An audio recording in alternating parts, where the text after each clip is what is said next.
Бүгүн биз үчүн өтө маанилүү күн. Себеби 3 жыл мурун дал ушул жерде келечек 2 турак жайынын катлаван жумуш иштери башталган. Ал эми 2026-жылдын апрель айында бүгүнкү күндө биз 550 үй бүлөнү бактылуу кылып, ключ тапшыруу аземинде отурабыз сиздер менен.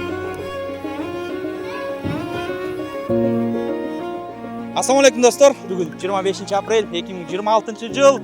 Исакиева виноградный келечек 2 турак жайындабыз. Бул турак жайыбыздар өзүңүздөр билгендей баштапкы төлөмсүз 7 жылга чейин рассрочкага берилген. Бүгүн ошол жерде бизге ишенип, бизди колдоп, рассрочкага батир алган кардарларыбыз үйлөрүнүн ачыштарын алып атат.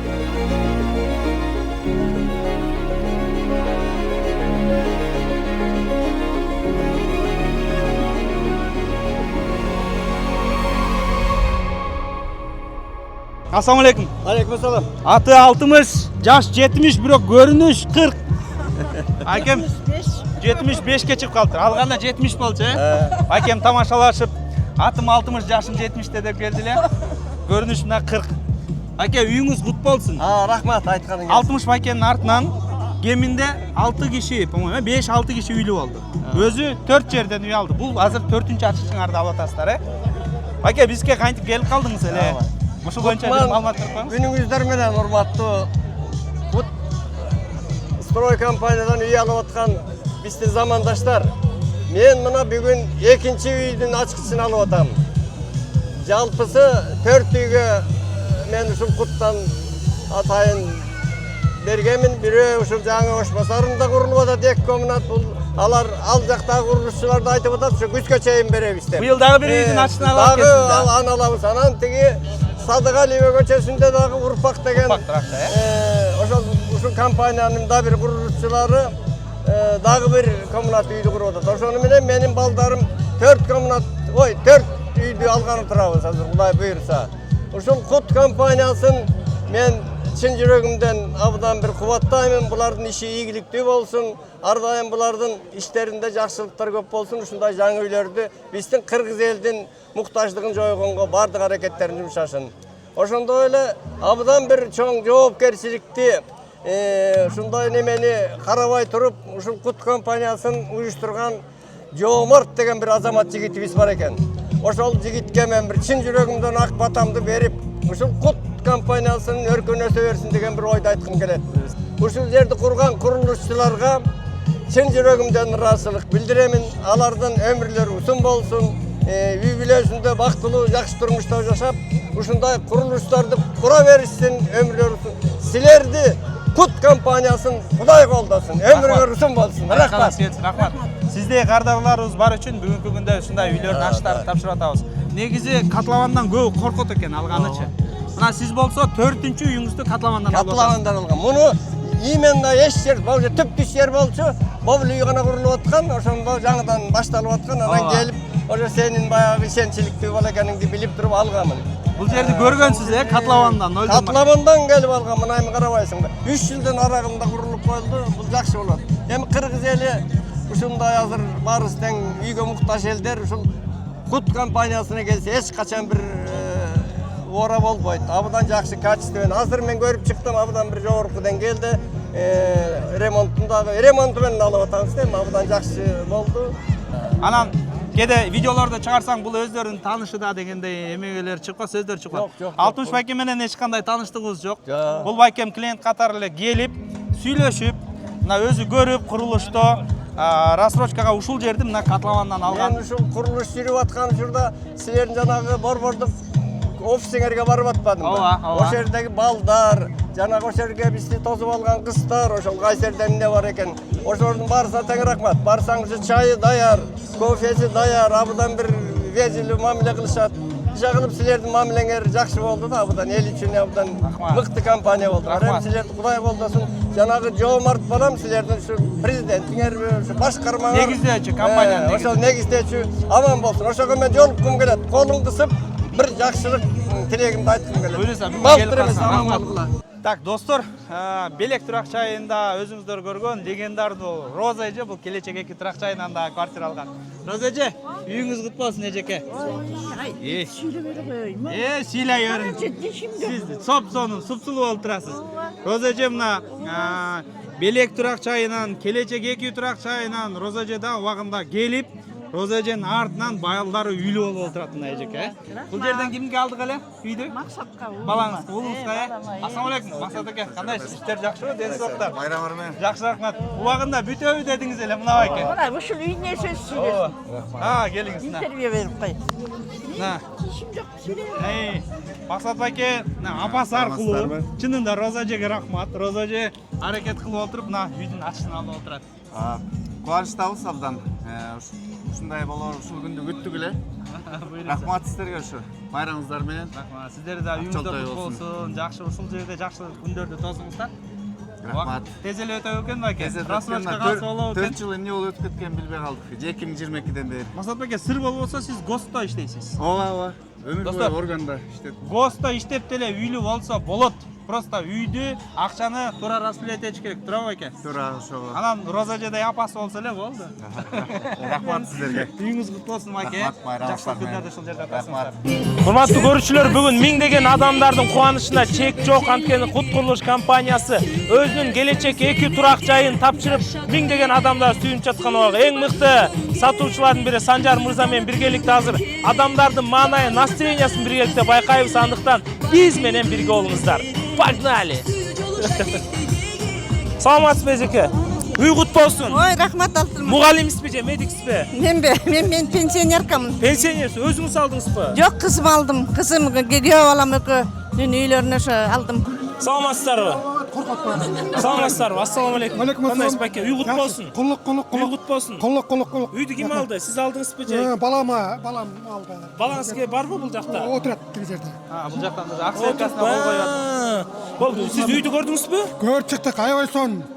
Рахмат, ошо жакты. Үйдүн расположениясы, короо жайы. Короо жайы аябай жакшы, аябай сон. Куттан биринчи үйбү же мурда да алдыңыздар беле? Биринчи жолу. Эми ала бересизби салса дайыма? Кудай кааласа дагы мүмкүнчүлүгүбүз болсо алабыз дагы буюрса. Ошо бир тууган агаңыз алдыбы? Эки жер. Сиздер чогусуздарбы вообще? О, барыбыз бир семья. Башка компания. Иши алыптыр, мейли үй алыптыр ушул. Салам алейкум, үй кут болсун. Канча жаштасыз? 28. 28-те биринчи үйүңүз, Ооба. Үйлөнгөз. Ооба, 2 балам бар. 2 балаңыз бар. Анан кандай жолу алып калдыңыз бул үйдү? Бул үйдө биз өзү негизи однокомнатный бүткөн үй иштеп атканбыз да. Анан ошол моментте ошол суммага чыккан эмес да. Анан Кутка келип калып, как раз ошондо котлован баштайын деп калган экен. Анан ошол первоначальный берип. Канча квадрат метр? 68 квадрат метр. Двухкомнатный. Двухкомнатный. Мындай сизге ошондо квадрат метр $700 айланды да? Жок, андан да арзан кылып берген биз. Первоначальный көбүрөөк бергенбиз да. Азыр вообще 50ден 680ден тура келип. Азыр мону сатсаңыз примерно 1200-гө жөнөмөс да. Ооба. Кеминде турабы? Ооба. Анан эмне деп ыраазычылык билдирип кетмекчисиз? Кутка өтө чоң ыраазычылык билдиребиз, анткени биз окшомо карапайым элдерге өтө чоң мындай мүмкүнчүлүктөрдү берип атат. Арзан, анан сапаттуу көрүп чыктык, өтө жакты үй, сапатына дагы бүт нерсеси, короо жайы, бүт нерсеси, бүт условиялар каралыптыр. Чоң рахмат Кутка. Камераны карап туруп, Кут рахмат силерге. Кут рахмат силерге чоң. Всё, кут болсун үйүңүз байке. Куттуктайбыз үйүңүздөр менен. Кат мырза, үйдүн иштерин бир көрөлүбү? Жүрүңүз. Ремонттор, пассажирский лифттердин баары иштеп атат бүгүнкү күндө. Кадимкинде бул премиум класска жакын болуп эле салынып да. Эми бул ошол эмелер ошондой качественный кылып жасап, сапаттуу болуп салдык. Канчанча этажга чыгалы? Любой эле этажга, мисалы 5-нчи этажга чыгалы, 2 бөлмөлүү 68 квадрат метр. Ай, машалла. Азыр үйдүн ушул эле ремонт кылганга канча сом акча кетет, достор? Могу чекес плюнтусту табыш үчүн эле базарга он жолу барасың кыскасы. Мына. О, машалла. Машалла. Кана, бисмиллахиррахманиррахим. Караңыздарчы. Могул жакта адамдардын кубанычына чек жок. Могул жерде эмне университет салынат? Бул бала бакча. Бала бакча, бала бакчасы. Анан бул бала бакчанын өзүнүн короосу бар. Бул жак тосулат, буюрса, анан бул жакта балдар аянтчасы, бала бакчанын өзүнчө, бул жашоочулардын өзүнчө. Жок, кеп мындай болуп атпайбы? Велосипедтен мыякта канчаден балдар бала бакчасын бул жака бала бакча таштап кой эле кетип калат. Жап-жакын. Үйдөн чыгып эле таштайт, кетет. Балама расход кылам, анан такси менен алып барам, алып келем менен жок экен. Любой убак келип баласын алып алат экен. иши мына миңдеген адамдардын кубанычына чек жок достор. Ар бир адамга үй алганга буйрусун. Үй алам десе дейт, биздин устаздарыбыз айтат. Асманда чымчык да жардам берет дейт. Убагында $700 квадрат метрин алып тур. Эми азыр $700 сиз окей, эчтеке таппайсызбы? Эми азыр табылган учурда да 100% нактылай төлөм болуп атпайбы? Андай арзан баага. Ишо булар бөлүп төлөп канча жылга? Бул жерде 7 жылга баштапкы төлөмсүз бөлүп төлөгө бергенбиз. 7 жылга, Могул ошондо 68 квадрат метр. Бул 68 раздельный санузел. Бул жагында өзүнчө ванная, бул жагында ошо раздельный санузел кетет. Иштери чоң экен, э?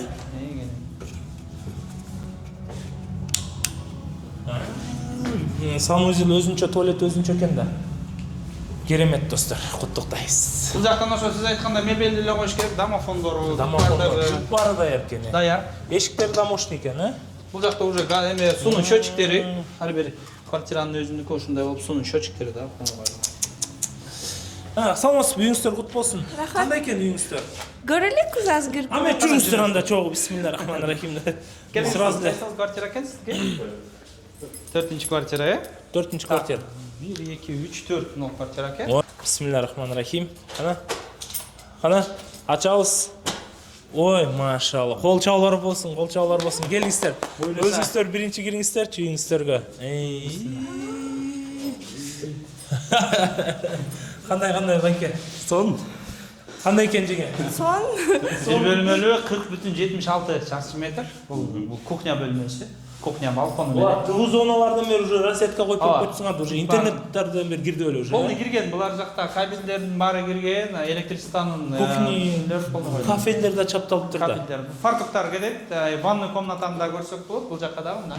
Бияка палас эле алып келиш керек экен да. Палас. Ванный комната деле ушундай болуп.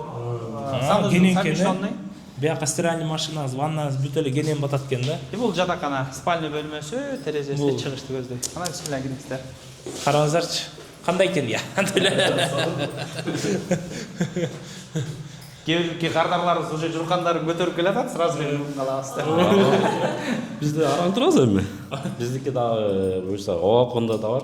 Олокондо Эмеде да бар. 6 айда да. Машалла. Сиз Кыргызстанда эле иштейсизби же Америкада фураларыңыз барбы? Жок, Кыргызстанда эле. Кыргызстанда эле иштеп алса болобу, рассрочкага ошол. Эмек уктатпайт окшойт да байке. Мачалар иште окшойт ошо. Эми бирок биринчи бүтүп кирген квартираңыз ушул болуп атат да. Ооба, бизде унутуп калыптырбыз 25 экенинчи. Көчө эстей калып. Кандай сонун унутуп калган, Үйүңүз бар эмес беле бүгүн? Жүр. Ар бир кыргыз элине ушундай бактылуулук буйрусун. Документтер арга жерде калып калыптыр да биздикечи. Апамдын үйүндө калып калыптыр. Ошону эртең менен издеп эттеп алып. Эмне себептен куттан алып атасыз? Буга жеңем жооп берсинчи. Аябай эле ыңгайлуу го дейм, эме мындай первоначальный взносчокторгочу. Карапайым калкка аябай эле удобный. Анан төлөгөн жагынан деле өтө кыйналган жоксуздарбы? Жок. Айса качан төлөдүңүздөр? 30 канча? 32, 31 ушундай. 30 миңден төлөдүңүз. Азыр бир бөлмөлүү фатирге арендага чыксаңыз, кеминде бир 35-40 миң сом төлөйсүз. 45 болот атпайбы? 45. Мисалы эми 40ка тапсаңыз, шаардын четирек жагы. Ооба, таппайм. А бул университеттин жанында, же болбосо чоң жолдун жээгиндегилери кеминде 45. Анда дагы сиз карап турушуңуз керек. Лалапова артөтлерди. А бул жерде өзүнүн үйүнө азыр дальше сиздер жашап төлөй берсеңиз болот. Өтө эле ыңгайлуу. Сенин квартираңыздар бошойбу, мен жашайын деп эле. Ал эме канча төлөйсүздөр азыр квартираңыздарга? Азыркыга 12 төлөйбүз. 12. Буну кесип эле коелучу. 12 миң сом квартира каяктан тоолдуңар? Өздөрү жашайт го дейт. Жала япондордой эле эмеспи? Жала мындай эле астына жатса, үстүнө жатайын дегендей эле. Байке бул жакшай бакшайт. Кутка чоң рахмат. Ошондо карапайым элге ушундай возможность түзүп бергениңерге чоң рахмат. Аябай жакшы үй бүлө экенсиздер, бактылуу болуңуздар, көз тийбесин, жаман адамдардан, жаман сөздөрдөн алыс болуңуздар, Ушул үйдө жакшылык болсун. Эми азыр эми тамак берет го десек эчтекеңер жок экен, эмкиде келели деле. Бүгүн бизде Бакыт байке, адашпасам Бакытбы, Бактыбек байке деп коюн. Нарын шаарынан келип, өзүнүн квартирасынын ключун алып атат. Азыр мен бул жактан көрүп калдым, келсеңиздер. Бул жакта негизи Бакыт байке эле эмес, башка адамдар дагы өздөрүнүн үйлөрүнүн ключтөрүн алып атат. Бакыт байке, assalamu алейкум. Кандай? Жакшы келдиңизби? Алдыңызбы ключту? Ключту алдык мына. Кандай ощущение болуп атат? Чынын айтсам, жүрөктөр башкача болуп атат. Башкача болуп атат. сүйүнүп атабыз. Ишендиңиз беле, ишенбедиңиз беле алып аткан учурда? Ушул жерге келип, котлован жок, эчтеке жок жер болчу, пустой. Воздух болчу да. Анан сага келип, ушундай үй алам деп, Mesela байке үй калбай калды. Буронго бир 5000 сом чыдап коюңуз, чыгып калса, алдың чыкпасаңыз анда капа болбоңуз деген. Bir aydan keyin çaldınız, biri albay kaldı депчи. Ошондо келип сүйүнүп, кайра бир топ киши айнытып алдап кетет, албай калдың деп. Алып сүйүнүп. Азыр эме кыласыз да. Үйдө да көрүлөкпүз азыр. Баягы эмелер бар го. Алдап кетет эми бекерли алыпсың дегендер бар го. Ошолорду бир чайга чакырып коюң үйгө. Чайга чакырасыңар. Биз рекламалаганда биздин артыстан тааныштарым 5 киши үйлүү болду. Алташ арчасынан баламдын дозу 2 комната алды, 2 квартира однушкадан. Сиздерди көрүп, сиздердин артыңыздардан алышты да келип. Алышты. Кайным алган Кут парктан. Кече эле бүтүрүп келдим аны. Ванна туалетин коюп. Ал жакта ремонту жок болчу да, ремонтун өздөрү кылышты да. Ооба. Ошо бияк ремонту. Балаңыз каякта иштейт? Балам Данияда иштейт. Данияда иштейт. Эмне жумуш кылат? Фермада иштейт. Фермада иштейт. Айына бул канча комната, сиздики бир комната адашпасам? Мен одна комната, бир комната. Айына канчадан төлөйсүздөр? Айына 31 миңден. 31 миңден. Анан көп төлөп уже бүткөн калдык. Бүткөн калдык. То есть сиз 31 миң эмес, көбүрөөктөн төлөп атасыз да?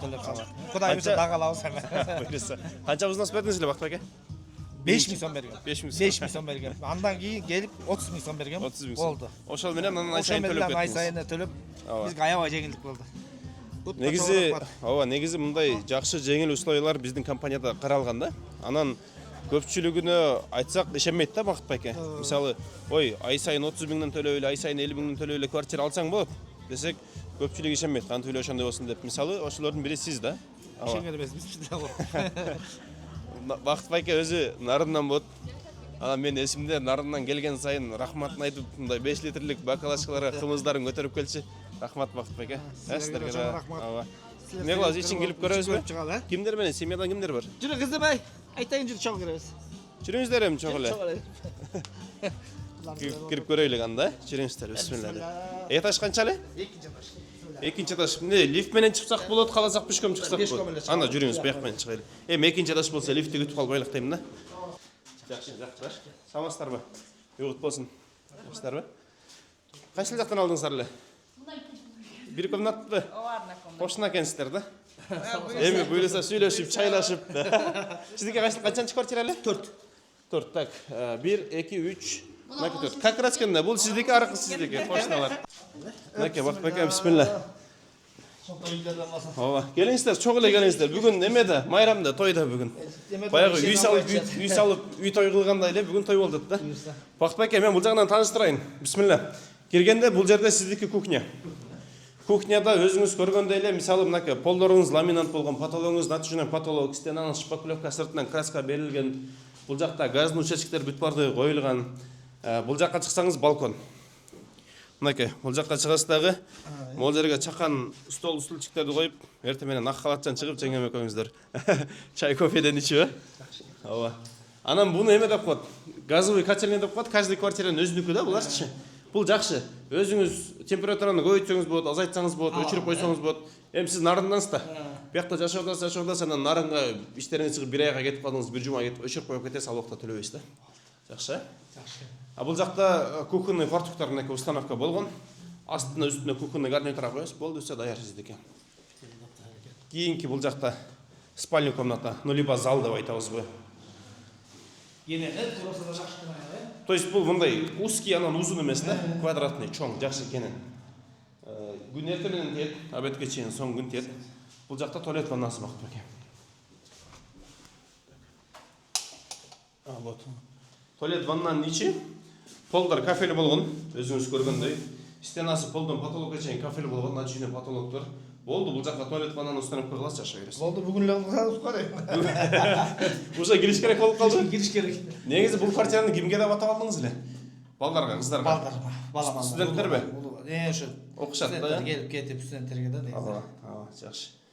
Эмне дейсиз Бактыбек аке анда? 1-2 ооз сөз элге кайрылуу. Эми сизди көрүп, башка бирөөлөр дагы мындай үлгү алсын деген мааниде 1-2 ооз сөз болсо айтып койсоңуз жыйынтыктайбыз. Эмне дейсиз? Биринчиден сиздерге чоң рахмат. Тактылык аябай чоң рахмат. Кут компаниясы өркүндө өсө берсин. Куттан уялгыла атына заты жарашкан кут деп мондай үйүбүз куттуу болсун. Ооба, Ушул жерде алып аткан үйлөрдүн баары үйлөр куттуу болсун. Ооба. Куттан коркпай эле келип ала бергиле. Колдон келсе азыр первоначально туруп дагы келип атат. Шарттар эле. Жакшы кеп акчалык болсун, ишиңерге ийгилик. Өн өсө бергиле. Ушул эл кызматында кызмат кылып жүрө бергиле. Биз ошон карапайым элдерге кызмат кыла бергиле. Рахмат. Рахмат. Не дейсиз эми урматтуу кардарлар? Биз компания буга чейин айтып келгендей эле ар дайым ушул карапайым элдин чөнтөгүнө жараша жакшы жеңил условияларды түзгөнгө аракет кылабыз. Мынакей бүгүн ушул келечек 2 турак жайынан 550 адам өздөрүнүн үйлөрүнүн күлүчүн алат. Ошол адамдардын бири Бакыт байке. Өзүңүздөр көрдүңүздөр кандай шарт менен алды, кандай условия менен алды. Үйлөр кут болсун, ак жолтой болсун. Жаңы курулуп аткан үйлөрүңөрдүн баарысы жакшы болуп атат. Эми жанагы Лев Толстойго куруп атасыңар, жакшы элитный үйлөрдү. Анын ардагы келечек жакшы болот. Эми мен дали пландап атам азыр. Дагы бирөөнү сатып туруп, ошол жерден да 1-2 комнат алсакпы деп ошо пландап атам. Буйруса, жүрүңүз. Билесизби, проектти сизге көргөзүп атканда мынтип эле эмеден көргөзгөм, кагаздан эле. Алтын шеке. Ооба. Кагаздан эле мындай 2 лифт болот, анан эшик болот. Мына жаркыраган сонун эле жасапсыңар. Баарысы мыкты. Бул немеңиз экен, спальный. Сиздики мына терезеси батышты көздөй чыгат. Жакшы жагына келип берди. Мен тияк жагында болуп калам деп ойлоп аткам. Анан сен биягына эметсиң. Как раз түштөн кийинки күн тиет. Ооба, түштөн кийинки күн тиет. Жолдун ар жак бетине болсо, уже келечек 3тү салып атабыз. Могу жерге да курулат турбайбы мына. Ооба. Бул жагы мына детский площадка. Ушул эле курулушчулар курат. Ооба, бул жактагылар эле ошол жакты көздөй өтүп атышат. Сонун курулуп. Эми жанагы эми алып келишибиз керек турбайбыз. Газ плит алып келишибиз керек экен. Майда чүйдөлөн алып келе беребиз. Газдын счет жигибайке. Бул жанагы Алтай шарчасы болуп атпайбы? Түндүк 1-6 ай ушуларда да ушундай болуп берилет. Газ кирет, счетчик коюлат, газовый котел. Бабарекел бугатташтырылат го дейм. Туташтырылат, булардын баары туташтырылат. Так, достор, дагы бир кардарларыбыз чисто случайно жолдон өтүп баратып, эже сиңдилер үй алган, ошолордун окуясын көрөлү. Кандайсыз, эжеке? Үйүңүздөр кут болсун. Кандайсыздар? Жакшысызбы? Саламатсызбы? Үйүңүздөр кут болсун. Сиздер уже кирип жайгашып алыпсыздар го? Сунук кармагыңыз, Так, Бактыгүл жем, чисто случайно өтүп баратып, машинеге полный бак бензинди куюп, Эрекс 350. 350 болчу. Ошол кезде кирип эле консультация алып эле өйкө эжесиңдилер бар. Случайно эле, давай, бартер кылсак болобу? Болот. Анан мен жаңы эле заправкадан полный бак бензин куйганды. Давай, машинаңызды азыр кыштасаңыз үйлүү болосуз деп отуруп мына. Эч ким менен кеңешпей. Кеңешпей мына.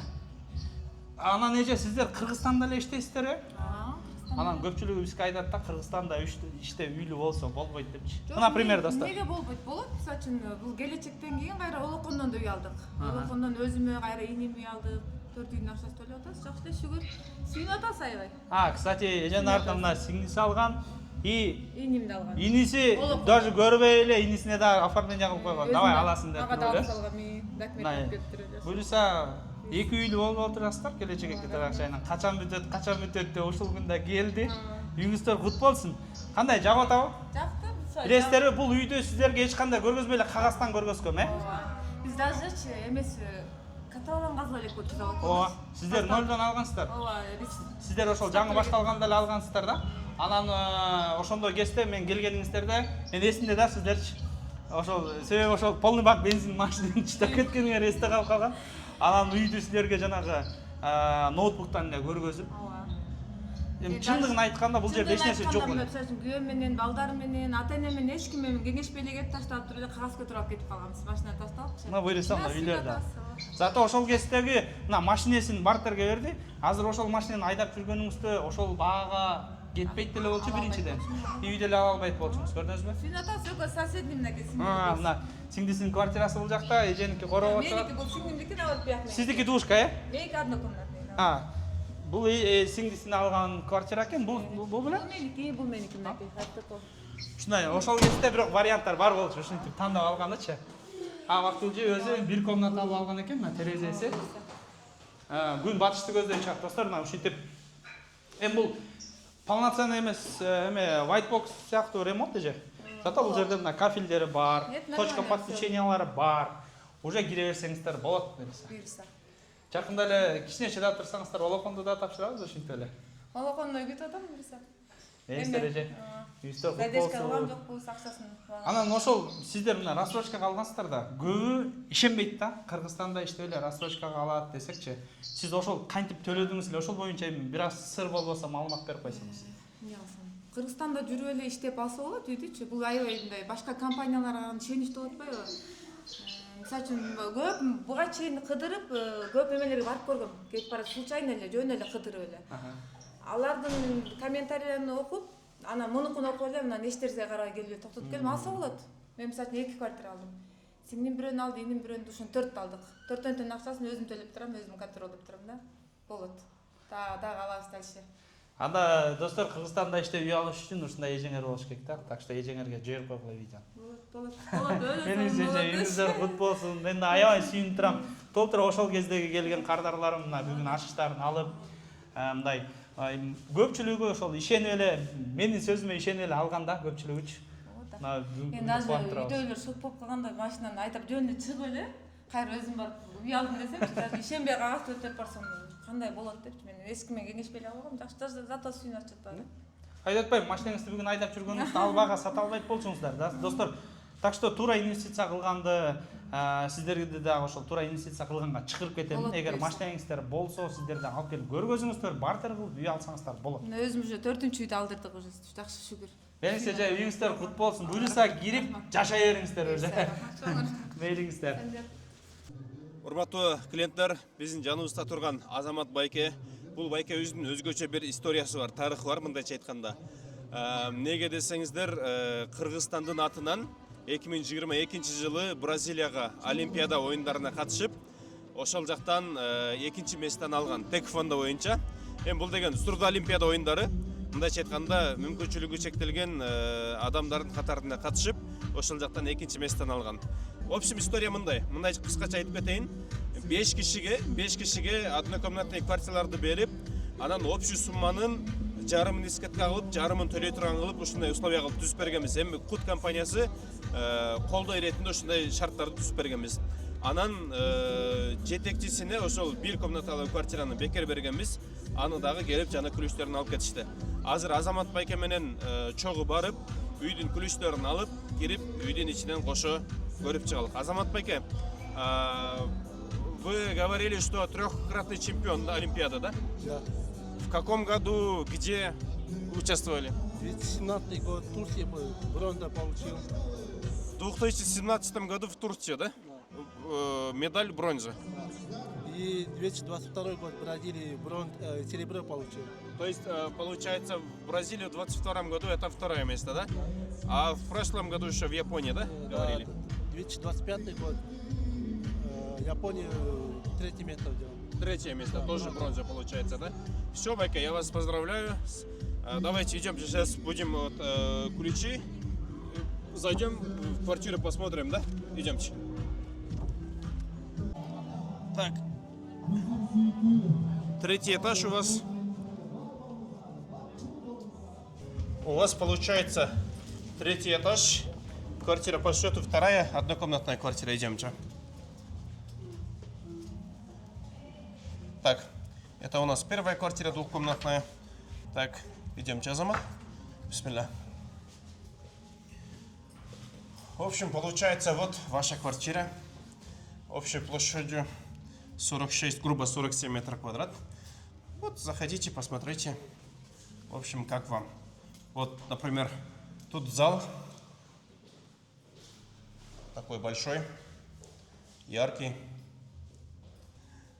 Понравилась вам квартира вообще в целом? Неплохо, нормально. Нормально? Это, получается, ваша 1-я квартира или до этого еще где-то купили? 1-я квартира, да? То есть, мындай тугандар, караңыздар. Дагы бир жолу баса белгилеп айтып кетейин, бул Азамат байке болсо, негизи тэквондо боюнча Олимпиаданын 3 жолку чемпиону. 2017 жылы Турцияда 3-чү месттен алган, 2022 жылы Бразилияга барып 2-чү месттен алган, анан кечеги 2025 жылы Японияда 3-чү месттен алган. Бул квартираны Азамат байкеден сырткары дагы 5 катышуучу, ошо Сурда Олимпиада боюнча катышкандар жалпы 5-өө, ошол 5 тең ушундай кылып компания колдоо көргөзүп, эми бул жана мүмкүнчүлүгү чектелген болгон үчүн компания тараптан бир аз стимул болсун, колдоо болсун деп компания жарым акчасын скидка кылып, жарым акчасына ушу квартираны бергенбиз. Азыр эми караңыздар, бүт бардыгы ошол 5 кишинин бүт бардыгы однокомнатный квартира алышкан. Биринчи айын 25 миң сом төлөшкөн дагы, анан ай сайын 25 миң сомдон төлөп атышат. Азыр Азамат байкенин өзүнүн уктуңуздар, эми кандай десем, 27 миң сом айлык алат экен, плюс 5 миң сом пособие алат экен. Ошондо общий 31 миң сом доход бар экен байкеде. Квартирага 25 миң сомун төлөйт дагы, калган 6 миң сомуна күнүмдүк жашоону улантып келген да. Эми эмнени айткым келип атат туугандар? Азыр Кудайга шүгүр көпчүлүгүбүздүн ден соолугубуз чың, чет жакта иштеп жүргөндөр бар. Ошондой эле Кыргызстандын ичинде такси тармагында болсун, же бир башка тармакта иштеп жүргөн байкелерибиз бар, эжелерибиз бар, швейцарда иштегендер бар. Демек үй алса болот. Эң негизгиси аракет, ишеним и өзүңүздүн жүрөгүңүздөгү ичиңиздеги страхты жеңсеңиз эле Кудай буйруса жакшы жолдор ачылат. Эжеке, сиз кимге болосуз Азаматта? Апасы болосуз. Ошол убакта кандай десем, кандай бир мындай 2022-жылы алгансыздар да, бир жакча болсоңуз болот. Уялбай эле сүйлөй бересиз, бүгүн үйлүү болуп атасыздар, майрам той болуп атат. Апасы болосуз. Атыңыз ким? Гүлайым. Гүлайым. Гүлайым эже, ошондо 2022-жылы ушул квартираны алганда негизи мындай ишендиңиздер беле, ишенбедиңиздер беле, бүтөт деп. 50-50. 50-50. Жо, негизи жанагы 25 миң сомдон ай сайын төлөп квартира аласыңар дегенде мындай ишенбегенде эле болсо керек негизи, ошондой сезим. Потому что андай условия жок болгондо. Эми договор эме кылганда, конечно, эме кылып ишенесиң, но бирок качан бүтөт ошонусуну эме кылган. А так Кудайга шүгүр, мына бүтүрүп беришти. Жакшы. Эми Азаматтан сырткары дагы 5 бар, билесиздер, чогуу баргандар. Ооба. Ошо бүт бардыгына тең ушундай условия менен берилген да. Анан алар дагы бул жактан связь барбы, Азамат ошолор менен связьдар барбы, сүйлөшүп турасыздарбы? Алар дагы жана бүгүн эле жана келип, алар дагы күрөчтөрүн алып кетишти да. Күрөчтөрүн алып кетишти. Алардан дагы тиги интервьюларды алдык, сүйлөштүк. Сиздер дагы бир аз кечирээк келип калдыңыздар. Жакшы. В общем, негизи компанияга деген каалоо тилектер болсо, бир-эки айтып койсоңуздар. Ушундай жакшы иштерди көбүрөөк эме кылып турсалар, кандай десем, Кыргызстан элине дагы менин балама окшогон мындай кичине мүмкүнчүлүгү чектелген адамдарга дагы колдоо көргөзүп, колдоо көрсөтүп, жакшы болот эле ушинтип. А так ойлогон эмеспиз, квартира мындай алганга азыр кыйын го. Ооба. Деп алганга. А мынтип незаметно үйлүү болуп калдылар. Жакшы. Бир жагдан рахмат компанияга, иштерге ийгилик, дайыма ушинтип өнүгүп, өз элди колдоп, жакшы иштерди кылып. Эми рахмат. Ооба. Негизи сиздердин өзүңүздөрдүн үйүңүздөр барбы? Ооба. Үйүңүздөр бар. Бул кошумча квартира. Эми балаңыз бөлөт экенсиз да бул жакка, Эми азыр жаштарды билесиңер. Ооба. Өзүнчө жашагысы келет. Ошол. Ооба. Эми биз эме кылбайбыз. Өзүнүн каалагандарын чектебейбиз, андай кылгыла, мындай кылгыла дебейбиз. Эмне эме кылса колдоп жардам беребиз колубуздан келгенче. Всем спасибо большое. Я очень рад, что квартиру получил. Всем удачи. В общем, когда вот к нам в офис приходили, я вас помню. То есть к нам в офис, когда приходили, вас 5 человек было, да? Если не ошибаюсь. Да, 5 человек. 5 человек. Да. Вот тогда, вот имею в виду, когда вот подписывали договор, поверили вообще или нет?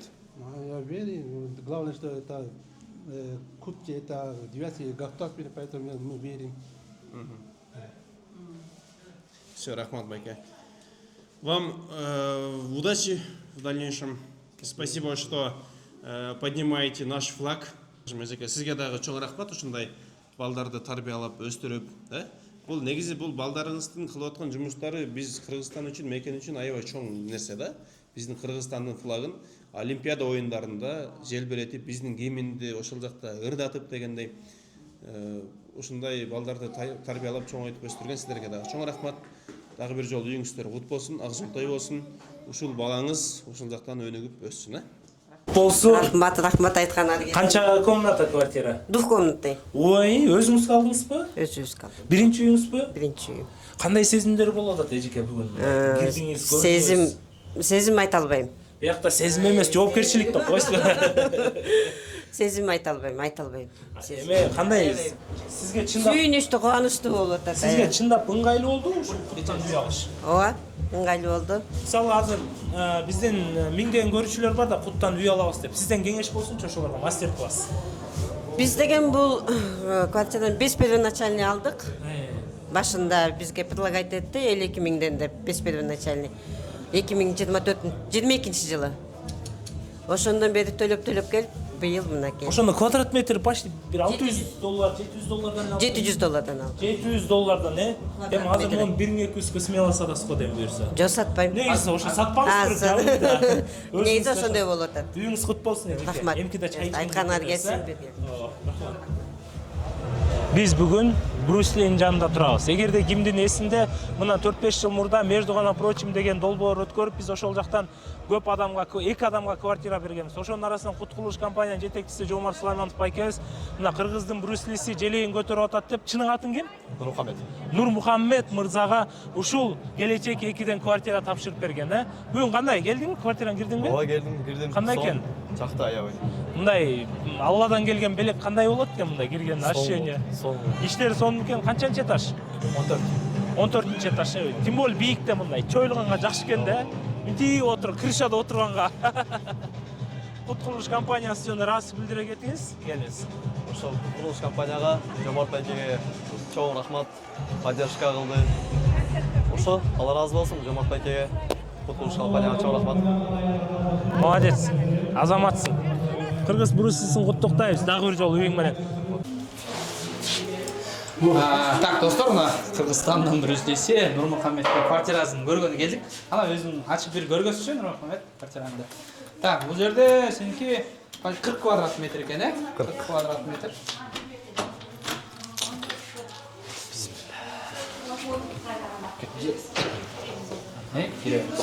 Вот.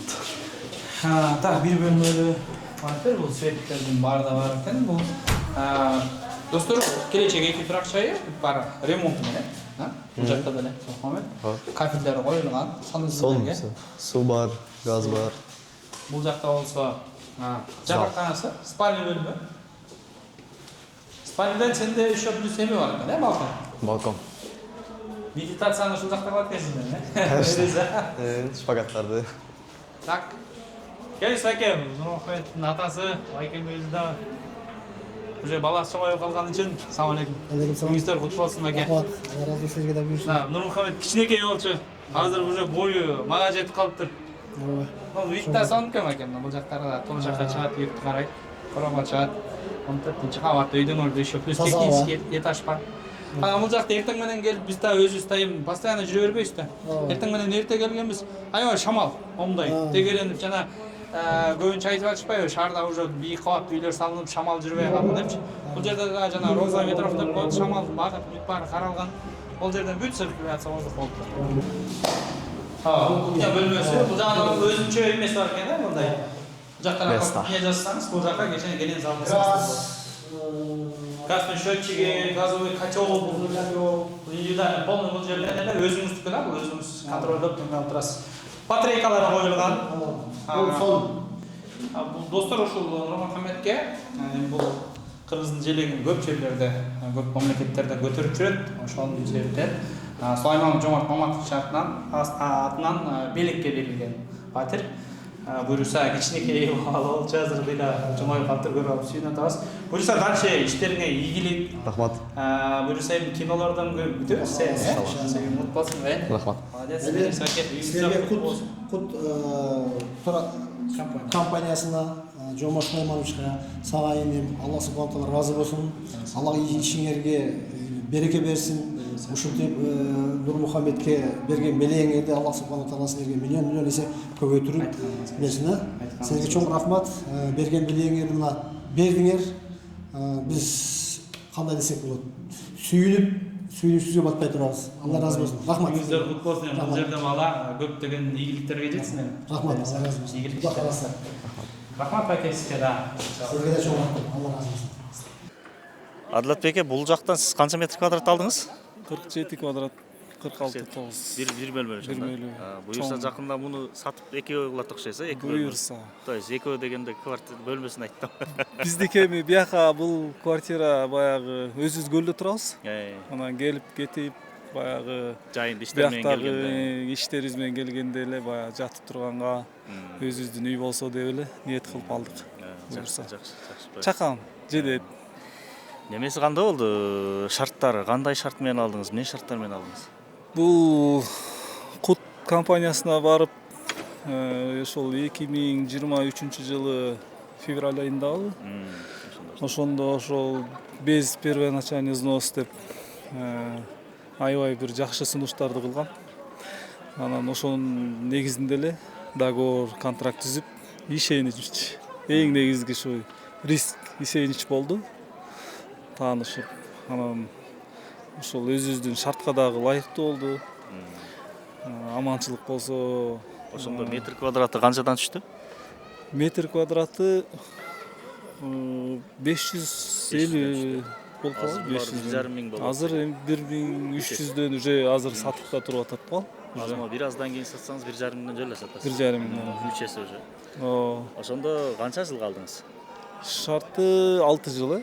6 жыл. 6 жыл. Ошондо 6 жыл калдыңыз, $500 баштапкы төлөмү жок. Баштапкы төлөмү жок. Өтө сон Бишкек үчүн өтө сон. Шүгүр. Мыкты. Компанияга чексиз ыраазычылык.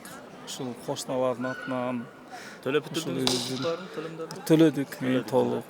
Эгер азыр 6 жыл калсаңыз 3 жылда жарымын төлөп бүткөн болсоңуз эгер, жашап да 3 жылда төлөмөк экенсиз да.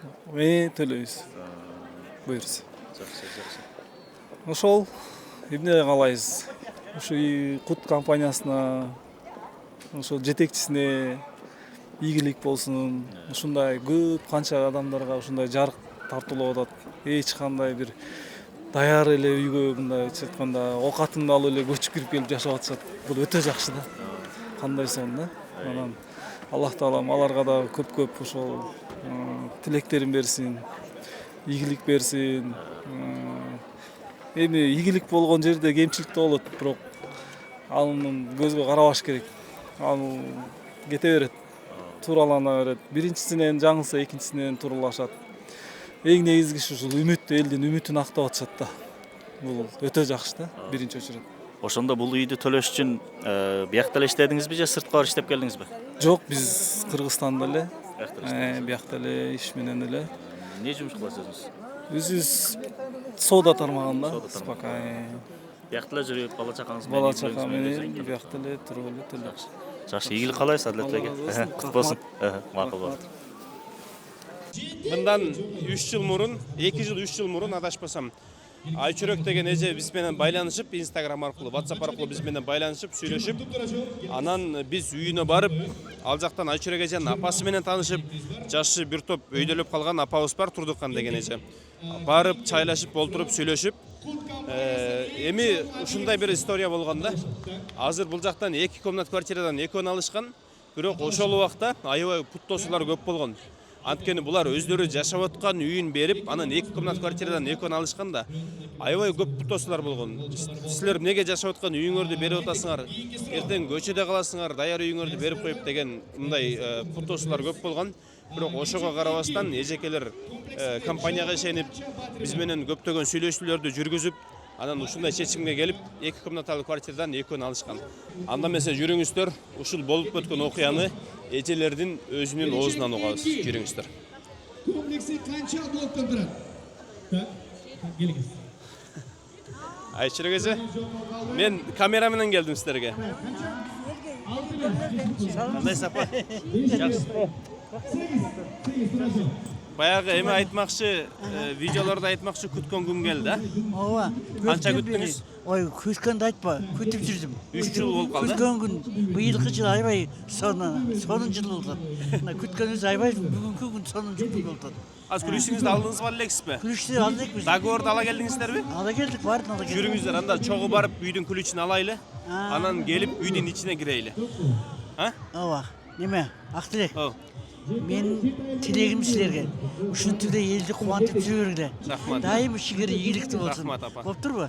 Дайым ушинтип элди кубантып жүрө бергиле. Рахмат. Элибизге, журтубузга тынчтык, узун өмүр, чексиз өмүр берсин. Ошол, балам. Рахмат. Рахмат. Жүрүңүз, азыр эми барып үйдүн күлүчүн алайлы дагы, келип үйдүн ичине кирейли. Макул. Сиздики, мен билем, сиздики биринчи этаж. Киргенге чыкканга оңойраак болсун деп биринчи этаж кылганбыз. Айчүрөк эженики 12-13 беле? Билбейм, тегинде бар да. 11. 11. Азыр кирип лифттер дагы иштейт, өкөнөтөн кирип көрүп чыгабыз, а? Жүрүңүздөр, ооба, секин. Келиң. Так, мынакей Айчүрөк эже. Могул сиздин квартираңыз, Арзибаева Айчүрөк Эсенбаевна. 2 комнаталуу квартира, 13-чи этаж. Кеп күлүчүн алыңыз, бисмилла деп өзүңүз. Биринчиден апам алыш керек эле. Апаныкына барабыз тияка, биринчи этажда да. Эки жыл күттүм, ушунун чайын жемей чыгып Эми жүрүңүздөр, кирип көрүп чыгалык, а? Так, 13-чү этажга келдик. Бул этаждарда негизи каждый квартирада алдыдан квартира бар. Ооба. Ошондо эшиктин сыртында негизи жазылган аты жөнү фамилияңыздар. Мынакей Арзибаева Айчүрөк Эсенбаевна. Мынакей ушул квартира сиздики. Жүрүңүздөр. Бисмилла. Бисмилла. Ой, Секин келе бериңиз, апа, мен сизге азыр шекеден тааныштырып берем. Кайсы комнатасын не бүтүп барын тааныштырып берем. Жүрүңүз, анда бул жактан төрдөн баштай берели. Эми мынакей өзүңүздөр көргөндөй эле стенасы бүтүп бардыгы шпаклевка болгон, үстүнөн краска берилген. Бул жакта мынакей көрсөңүздөр автоматтар коюлган, автоматтар ал жакта коюлган. Полдор карасаңыздар, бүт бардык комнатаныкы полдор ламинат болгон. Потолоктор болсо натыйжный потолок болгон. Жанагы договор боюнча люстраларды эми өзүңүздөр алып келип установка кыласыздар, туалет ваннаны. Жүрүңүздөр, бул жакта бизде өзүнчө ванна. Бул жак ванна. Ооба. Бул ваннаңыздын ичи дагы полуңуз кафель болгон, стенаңыз полдон потолокко чейин кафель болгон, бүт бардыгы даптаяр. Ваннаны установка кыласыз, болду, даяр. Ванна батамы бул жерде? Батат? Ванна кылсаңыз болот, душевой кабина кылсаңыз болот, ар кандай сизге удобный кылсаңыз. Бул жака стиральный машиналар батат, могул жакачы. Атайын месталары. Точкаларынан бери коюлган. Бул жака түз кире турган болсоңуз, бул жерде сиздики зал. Зал. Отоплениянын батарейкалары коюлган. Бул жактан проводдор местасына чейин келген. Эми өзүңүз жаккан ресторан сатып алып келип установка кыласыз. Бул жактан терезеден көргөзүп койсоң болот. Терезеден мында кылып биринчи этажды көрүп турасыздар баягы. Ой. Башың элбетен. Тетик биринчи этаждан апа сиз башыңызды чыгарасыз, бияктан Айчүрөкчө чыгарат. Учурашып коесуздар да. Тамак ысык тамакты жасадым, келе калды дейт да. Ооба. Же түшө калат. Барга чейин муздабай жап-жакын. Мынакей, бул жакта кухня. Бул жакта сиздин кухняңыз болот. Бул жакта газдуу чечиктери келген. Бул жакка кухонный гарнитура коесуз. Фартук деп коет, кафель даяр. Кухонный гарнитура астына үстүнө коесуз, болду, кухняңыз даяр. Анан мынакей, бул жакта отопление бул жакта газ менен автономный. Өзүңүз көбөйтүп, азайтып иштете бересиз. Бул жакта газдуу чечиктери бүт барды келген. Эми сиздики мындай, сиздики 2 комнаталуу полноценный квартира. Кухняңыз өзүнчө башка. Спальняңыз балкону менен өзүнчө башка болот. Ооба, зал өзүнчө. Кудду ушундай, сиздин дагы квартираңыз ушундай. Жүрүңүз эми, апа. Актилекке ыраазыбыз, рахмат. Кут компаниясынын директоруна молодец, ошо элди кубантып жүрө берсин. Үй жоктору үйлүү кылып, дайыма ишиңер ийгилик болуп жараткан Кудайым ошо батасын берсин силерге, Рахмат. Жүрүңүз. Эми биринчи этажда сиздин квартираңыз бар, эми ошону көрөбүз. Жүрүң. Эми сиз эме да кыйналбайсыз да, биринчи этажга кирип чыгып жүрө бересиз да. Лестница менен чыкпайсыз, кыйналып жүрүңүз. Бұл сіздің өстің келечек. Жүрің ем, içine girip göreyle. Kütüp çözüm ben. Айтпаң, ey. İçine girip göreyle. Birinci etaş жақшы. Bismillah. Так, bizdeki birinci etaştan 6-cı kvartira deydi. Geliyorsunuz apa bu yakka. No kvartira sizdeki ekan. Kvartira kvadrat burası. Жүрің ем, bismillah deb içine giriveriniz.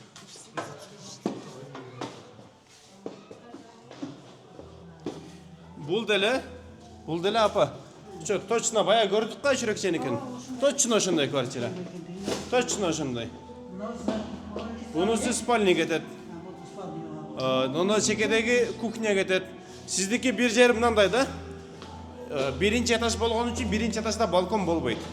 Балкон 2ден үйдө болот. Сіздікі балкону жок болгон үчүн сиздин спальняңыз айчүрекченикине караганда чоң. Неге дегенде спальня комната болуп кошулуп кеткенде чоң болупчу ошон үчүн. Бул жак сиздики спальня, кийинки комнатаңыз зал. Ошо баягындай эле жасалган бул жактагычы. Ооба. Мынакей. Бул жагыңыз зал. Мынакей, бул жагы дагы ошондой баягында ванна, туалет, комната өзүнчө. Мынакей, бул жери кухня. Точно айчүрекченикиндей оппокшош. Точно оппокшош.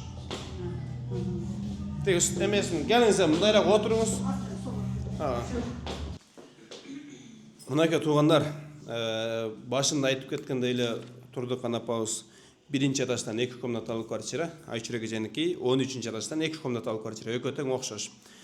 Жанагы историяны мен айтып бердим видеого бир сера, бирок өзүңүз дагы айтып койсоңуз жакшы болот. Жанагы сиз жашап аткан 3 комнат квартираңызды берип, анан буларды албадык беле. Ошону бир кыскача айтып берип койсоңуз жакшы болот да. Кандай болду эле, эмне болду эле?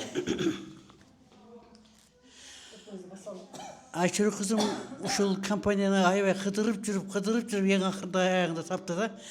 Бирок мен ешқандай қорққан жоқпын. Жүрегімде ештеңе болған жоқ. Бұл себебі шенішім аябай жақсы болды да. Анан Айшыры кызым коркуп жүрүптүр. Анан кут компаниясы алмаштыруу бар деп, бир комната үйүбүздү, ошо 3 комната үйүбүздү. Ошо бирөөнү алмаштык 2 комнатка. Аябай чоң үй эле да алчы. Анан ошону кут компаниясы алмашып, мына азыр 2 үйгө алмаштык, 2 комнатадан 2 үйгө. Анан ошо мына азыр эми күтпөгөн күнүм келди. Кубанычтамын аябай. Елди ушинтип кубантып жүрө берсин ушулар. Жараткан Кудайым батасын берсин, ден соолук болсун, баарынан элибиз тынчтык болсун. Мына ушуну абдан көп күтөмүн. Ошол. Рахмат, Турдуган апа. Эми не дейбиз? Биз дагы айтарыбыз үйүңүздөр кут болсун, ак жол тойлордон болсун. Сиз дагы эми Кудай буйруса оорубай, ошол үйдө узак ден соолугуңуз чың болуп жашаңыз, Анан Айшырекче сиздин дагы үйүңүз кут болсун, сиздики дагы ак жол той болсун. Эми мындайча айтканда үйлөр бири-бирине карама-каршы эле. Бая мен тамашалашып айткандай, сиз айнектен башыңызды чыгарасыз, Айшырекче нар жактан башын чыгарат, бири-бириңизге кол көтөрүп коесуз. Тамакты алып кел дейсиз, алып келет. Чап-чакын эмне? Келге чейин тамакыбызды койт. Биз бүгүн ошо кут компаниясынан өзүбүздүн квартирабызды алып атабыз. Ошол силерге, ошо силердин логотипиңер менен ушундай бир өз колуман жасалган. Колум экен да булай. Кийистен жасалган нукура таза белек бергим келип атат. Мунун да өзгөчө бир маанили бар.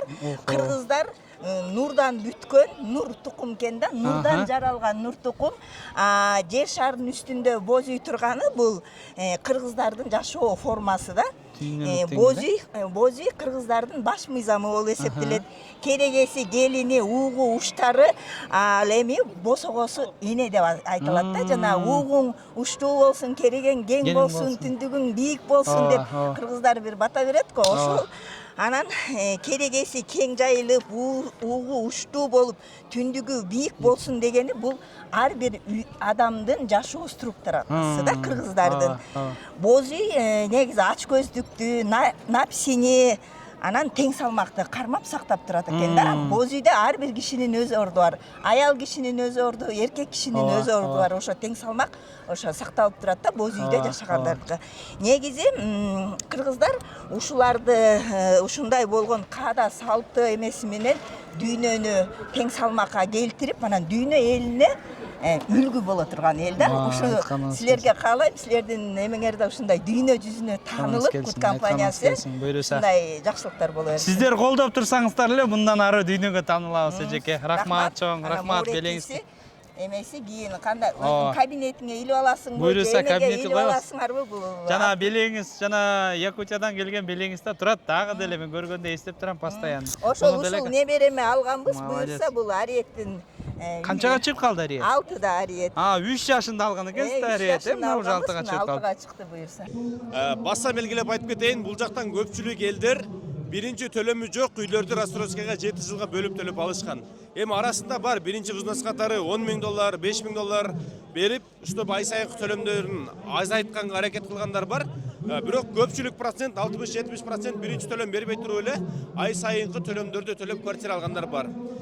Бизде мындай көпчүлүк учурда айтабыз да, айына 40 000 сомдон, 50 000 сомдон, 60 000 сомдон төлөп квартира алгыла десек, биздин көпчүлүк мекендештерибиз мындай жоопторду беришет да, бизде Кыргызстанда андай зарплата жок, кандай кылып алабыз деген суроолорду көп беришет.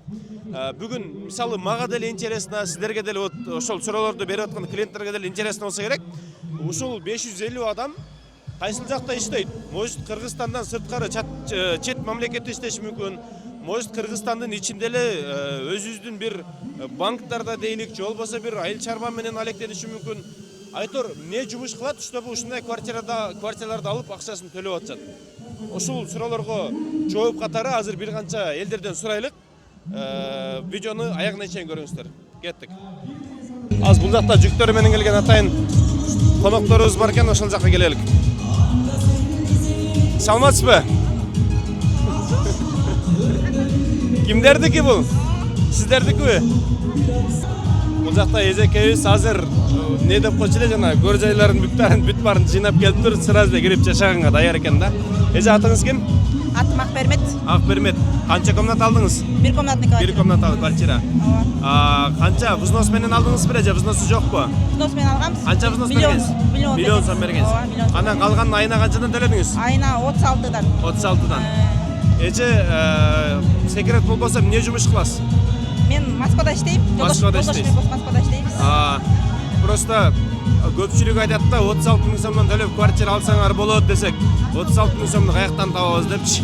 Не жумуш кылдыңыздар секрет болбосо? Москвада мен салондо иштейм. Массаж жасап. Жолдошум мебелде иштейт, мебел жасап иштейт. Мебел жасап иштейт, Буйрса экинчи квартирабызды алганбыз дагы. Каяктан алдыңыздар? Жаңы Ош базар жактан. Алда бүтөйүн деп калды. Бүтөйүн деп калды буйрса. Буйрса бир жылда 2 квартира алдык. Ургач болуп тур да? Буйрса. Азыр булар бүт баарын жүктөп келдиңиздер? Жүктөп келдим. Бүгүн майрам той. Бүгүн майрам, бүгүн той бизде. Макул эже. Айын журтум, төркүнүм келди, буйрса куттукташып. Үйгүт болсун. Рахмат. Ак жолтой болсун. Рахмат. Кудай буйруса, 2 квартира менен токтоңуз, дагы ала бериңиз буйруса. Куттайбыз. Ахай, туугандар. Ассаламу алейкум байке. Ассаламу алейкум. Алейкум. Жакшысызбы? Бир-эки суроо берсек болобу? Болот. Атыңыз ким? Туякбек. Туякбек. Каяктан болосуз? Нарындан. Нарындан. Негедир ушул нарындыктар көп экен да бүгүн. Нарын комплекси деп койдук окшойбуз биякта. Эми кыласызда. 6 ай кыш болсо анан жол жата бересизби? Эмени канча комнат алдыңыздар эле? Одна комнатный. Кимге алдыңыз эле? Кызыма. Кызыңызга. Кызыңыз каякта? Азыр Турцияда. Турцияда иштейби? Анкарада, Турцияда эмне жумуш кылат, секрет болбосо? Секрет болбосо, каш кирпик, салон красота. Салонда иштейт экен, жасайт экен адамдар да, сулуу кылат экен да. Не дейбиз байке, уйгут болсун? Рахмат. Ак жолтой болсун? Чоң рахмат. Эми сырт жакта иштеп деле, мигрант болуп иштеп деле квартира алса болот экен да, Сөзсүз да. Болот. Болот. Квартира ала албай жүргөн, алам деп, бирок ала албай жүргөн дос, чаар, туугандарга, тааныштарга эмне деп совет бересиз?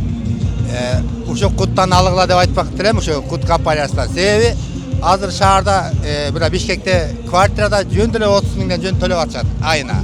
Андан көрө бияктан алып койсо, өзүнүн үйү болуп калмак. Ооба, туура. Эң негизгиси ошол да. Өзү алып койсо да. Чоң рахмат. Дагы бир куттуктайбыз. Экранда кызыңыз көрүп атса керек, буюрса.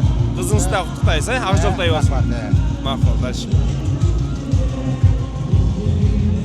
Турцияда иштеткен, квартираны алган кызыбыз, атасы, апасы, атайын Нарындан келип. Эжесиби? Мен урдуруп атам го жел. Эжеси, атасы келип күлүчтөрүн алышты. Бүгүн кана күлүчтөрүңүздөр? Күлүч кана күлүч. Алдыңыздарбы? Алдык, баламда. Балам алып алып. Ичине кирдиби? Ичине кирип чыкканбыз. Жакшы. Рахмат. Ишиңерге ийгилик болсун. Ушу атыңарга жараша куттуу болсун. Рахмат. Рахмат. Дагы бир жолу куттуктайбыз. Жакшы туруңуздар. Мынакей ушундай тургандар. Бул жакта дагы учук кылып атышат, жүргүлөчү экен. Ассаламу алейкум. Кандайсыздар? Жакшысызбы байке? Бир-эки суроо берсек болобу?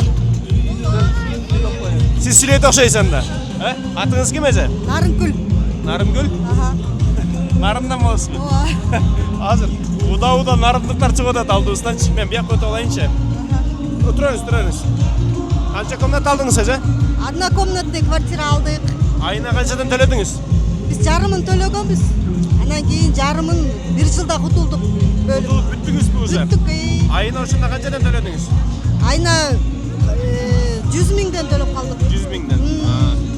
Эмени кыйналбай эле төлөдүңүзбү? Эмне жумуш кыласыздар, секрет болбосо? Кызымдын үйүндө. Кызыңыз каякта? Кызым Турцияда кызмат кылат. Турцияда иштейт. Значит, Турцияда иштеп квартира алып турду, Турциядан акчасын жөнөтүп атты, биз бияктан алдык. Ак жолтой болсун. Чоң рахмат. Экрандан кызыңыз көрүп атса керек. Кызыңыздан куттуктайбыз, Кызымга үйүң кут болсун, алтыным. Ак жолтой үйлөрдөн болсун, жакшылыктар болсун. Ушу кут компаниясына ыраазычылык билгизебиз. Аябай жакшы компания. Дайыма көрүп турабыз. Ушу үйлөр жакшы салынган, аябай жакшы салыныптыр. Бизге аябай жакты. Баарыңыздар алыңыздар ушу куттан. Дагы алганга аракет кылабыз биз дагы. Ичине кирип көрүп чыктыңыздарбы? Аябай сонун болуптур. Куттуктайбыз эже. Дагы бир жолу ак жолтой болсун, Макул байке. Бул жакта дагы бир клиенттер турат, жүрүңүздөр, кош чырайлык. Ассаламу алейкум байке. Уйгут болсун. Рахмат. Ак жолтой болсун. Рахмат. Мында кыскача бир-эки суроо берем болду. Канча комната алдыңыз эле? Бир комната эле, пока жаш семьябыз. Байке, бир комнаталык квартира айына канчадан төлөдүңүз? 30.400дөн. 30.400. Кайсыл жакта иштейсиз эгер секрет болбосо? Мен за граница иштечимин. Пока бияка келдим, Кыргызстанда. То есть за границада иштеп туруп, однокомнатный квартира алдыңыз. Значит, иштеп квартира алса болот. Ооба. Бир чети Кыргызстанда иштеп деле алса болот да. Ооба. Анча деле мындай кыйналуу эмес. Кыйналдыңызбы, кыйналбадыңызбы аразда? Жок. Болгон жок, Болгон жок. Канчасын төлөдүңүз, канчасы калды? Жарымынан асы калды да уже. Жарымынан асы калды. Куттуктайбыз байке. Чоң рахмат. Кут компанияга дагы чоң рахмат. Ушундай бизге кандай десем, мүмкүнчүлүк түзүп берген үчүн чоң рахмат сизге. Уйгут болсун байке. Рахмат. Кеттик дальше. Так, любой эле клиенттер жүр, биякта дагы бирөө турат.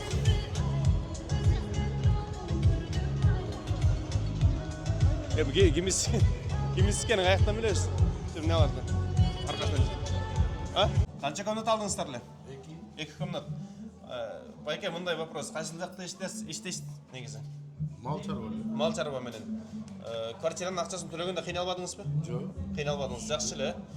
Значит, мал чарба тармагында деле иштеп квартира алса болот. Айтайын дегенсиз ушундай. Рахмат байке. Просто бизде көпчүлүк клиенттерибизде мындай эмелер бар да. Бизде Кыргызстанда квартира алганга мүмкүнчүлүк жок депчи. Значит, бар. Аракет кылса болот. Компанияга чоң ишеним кылып ушу алганбыз квартира. Жакшы, сонун неме болду. Мүмкүнчүлүк жакшы болду. Кыйналбай эле төлөдүңүзбү? Бөлүп төлөдүк, жакшы сонун. Без предоплаты ай сайын төлөп аттык. Биз биринчи төлөм берген жоксуз. Без взнос алгансыз квартираны. Балдар иштеп аткан, балдар иштеп жакшы неме кылышты. Аракет кылышты.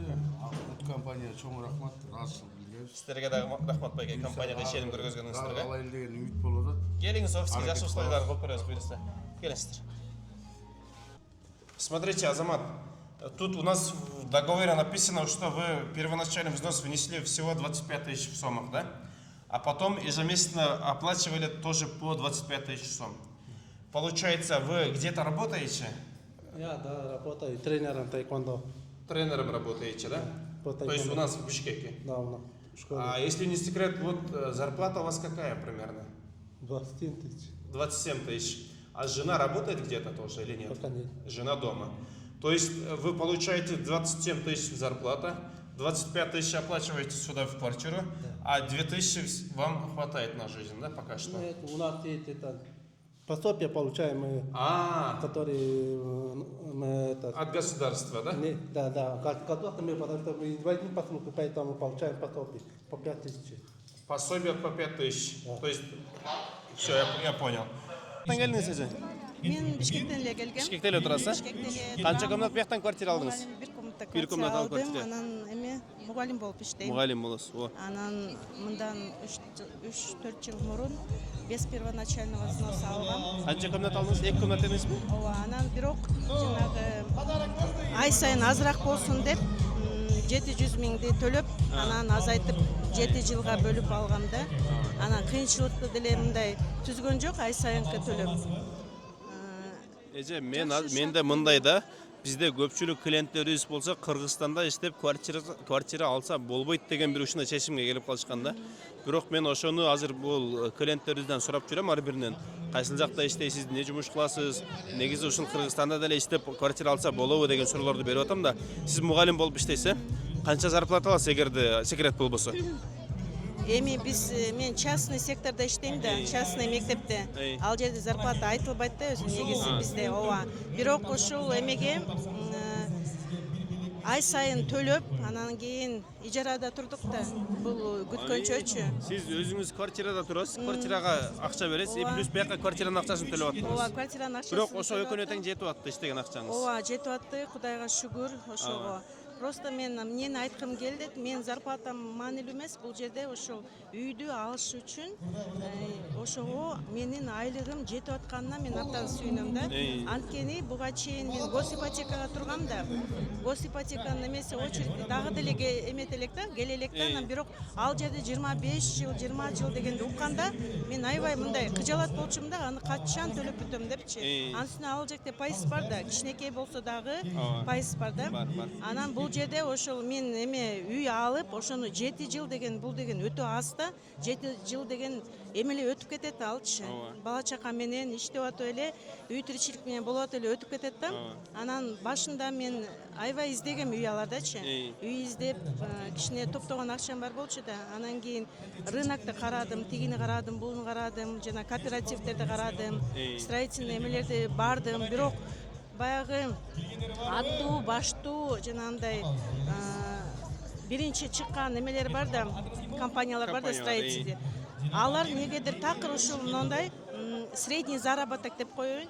Ошондой элдерге квартира бере албагандан кийин ошондой строй компаниялардын миссиясы кандай деп мен түшүнө албайм да ошогочу, потому что баягы Кыргызстанда өзүң мамлекетиңде жашагандан кийин кандайдыр бир жардам болуш керек да, мамлекет тарабынан жардам болуш керек. Анан ошо Кутстройго келгенде ошо эң биринчи ачылган кадамында эметкен, мен просто кейигеним, мен 1 жылды просто ойлонууга эле кетирип койдум да, өткөрүп койдум да. Эме кылсам анткени мындай жөн эле жерди көрсөтө эле ушул жерде үй болот деген да. Анан ал кезде билесиңер да өзүңөр, теги эметкен канча компаниялар, недобросовестный компаниялар элди ыйлатып эметип кеткен да. Анан эми ушунча топтогон акчамды мен ушинтип эметемби деп ойлодум да. Бирок негедир интуициям эме кылды да, мен ошол үйдү мен ишенем дедим буларга. Эч бир ошо акчаны төлөп атканда мен даже бир тень сомнения да болгон жок, мен даже эме кылган да жокмун да, ушуга алдап кетет деген эмеде сезим болгон жок менде. Ар дайым элдер айтканда кантип ишендиң, кантип ушинтип берсин алар дегенде мен постоянно өзүмдүн эмемде тургам да, мен ишенем бул компанияга. Булар алдабайт дегем. Дедим, чындап эле ошо. Эмне себептен ошончолук ишендиңиз, эмне себептен? Мен билбейм, эми баягы өзү негизи мен ишенчек адаммын да, айбайчы. Анан кийин мындай адамдын деле кандайдыр бир строй компания болсо дагы мен ошонун жакшы жагына ишенгенге аябай аракет кылам да. Анан мен ишендим, бир эмеси жок ишендим. Чындап ушул күнгө чейин ишендим. Баягы кармалып калат, эмеде январда берет деген бир сыра группа бар да. Ал жерде айтып калышты мындай экен, тигиндей экен деп. Эми баягы сынчылар көп да. Анан чындыгында түшүнгөн адамга 7 жылда пайызсыз үйлүү болуш, бул деген канча деген, бул түшүнгөн адамга бул канча деген эме да өзүнчө бир мындай маңыздуу нерсе да булчу. Анан ошол нерсени көпчүлүк адамдар ошону түшүнө албайт да. Анан мен билгем Кутстрой бул средний класстарга, карапайым элдерге, мугалимдерге, госбюджетникте иштегендерге, баягы акчасы бар болуп ала алгандар эмес, акчасы жок болуп ала алгандарга деген ошондой эме менен негедир аябай жакшы көрүп калдым да ушул компанияны. Ар бир иштегенине ишенесизби, мен ушул акыркы ошо алгандан бери постоянно бир айда бир баягы айлыгымды алгандан кийин кассага барып төлөчүм да. Анан барып туруп ошол жерге кутка отуруп, силердин иштегениңерди көрүп, ошол жерде көрүп калсаңыз керек, чай ичип, кыздар чай алып келчү да, отуруп мен өзүнчө суктанып кетчим да. Анан кийин бул жерде эми баягы үй сонун, ишенесизби, үй сонун, андан ары ал үйдү сонун кылып алыш, андан ары бул үйдү улап алыш бул адамдын өзүнөн болот да. Бул деген эме да баягы старт, туңгуч баладай да. Ошо мен аябай жакшы көрөм. Бул квартираны, бул үйдү аябай жакшы көрөм. Мага району аябай туура келет, ишенесизби? Бүт бардыгы. Эже кечиресиз, айына канча суммадан төлөп аттыңыз 2 комнат квартирага? Айнабы? Айына 45 миңден төлөп аттым. Анан аракет кылып аттым баягы тапкан акчамды мен ашыкча эчтеке жумшаган жокмун, ишенесизби? Ушул 4 жылда мен ошол тапкан акчамды ошо эмесинен, взносунан көбүрөөк кылып төлөп аттым да. Анткени мен канчалык көп берсем, эртерээк баягы квартирам бүтүп кетчүдөй сезилчү магачы. Анан кийин эртерээк жардам болот дегендей сезилчү. Анткени мен түшүнүп аттым. Без первоначального взноса берген квартираны кандай каражат менен ошону курулат. Акча болсо ал курулат десе, акча жок болсо курулбайт. Ишенесизби, ушул жерге мына маңдайына келип алып квартирада жашадым да. Анан эртең менен турганда эле айнекти карап эле ушул жерде иштеп аткан жанагы күн түн жамгырда түн ичинде иштеп атса мен аябай ошо кубанычымда аябай ушунчалык ишендим. Ишеничим аябай ушундай мен сөз менен жеткире албайм аны. Анан айтар элем ошол элдер коркпош керек. Кыргызстан азыр Кудайга шүгүр өсүп келатат, өнүп келатат. Бул биринчи Кыргызстандын тарыхында биринчи строй компания ушундай без взноса берип карапайым элге возможность берген. Кандай бир эме да, бунун эмеси философиясы терең да. Канча деген уул кыздарыбыз чет мамлекетке кетпейт. Канча деген ата-эне бала чакасын таштабайт. Алар ушул жерде эле эмгектенип, ушул үйдү алып алса, ошого 4 жылда, 3 жылда курулуп аткан үйлөрдү алып алган. Бул керемет, мындай болгон эмес. Бул деген өтө чоң жетишкендик. Аны куттун өзүндө басып жүргөндөр деле билбесе керек, сезбесе керек. Ошончо нерсеничи.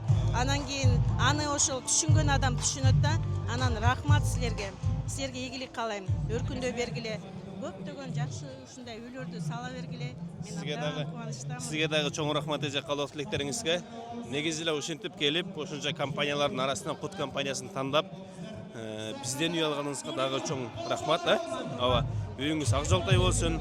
Кудай буйруса мындан калган суммаларын дагы кыйналбай асен аман төлөп алыңыз. Буюрса акыркы үй болбосун, мен тилек кылып атам, ушул үйдү төлөп бүтүп алсын, ургачы болсун. Анан мен мынтип эмеге сүйлөйүн деген деле ниетим жок болчу. Ушу издеп көзгө тааныш мен балдарды силерди Инстаграмдан карап жүрчүм да. Ошого барып айтып коеюнчу ушул нерсени деген тилек кылып жүрчүм. Ошо тилегиме жеттим. Рахмат, ден соолукта болгула. Бир жолу үйүңүз кут болсун.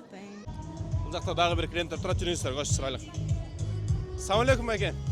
Үй кут болсун. Рахмат. Ак жолтой болсун. Рахмат. Мында кыскача бир эки суроо берем болду. Канча комнат алдыңыз эле?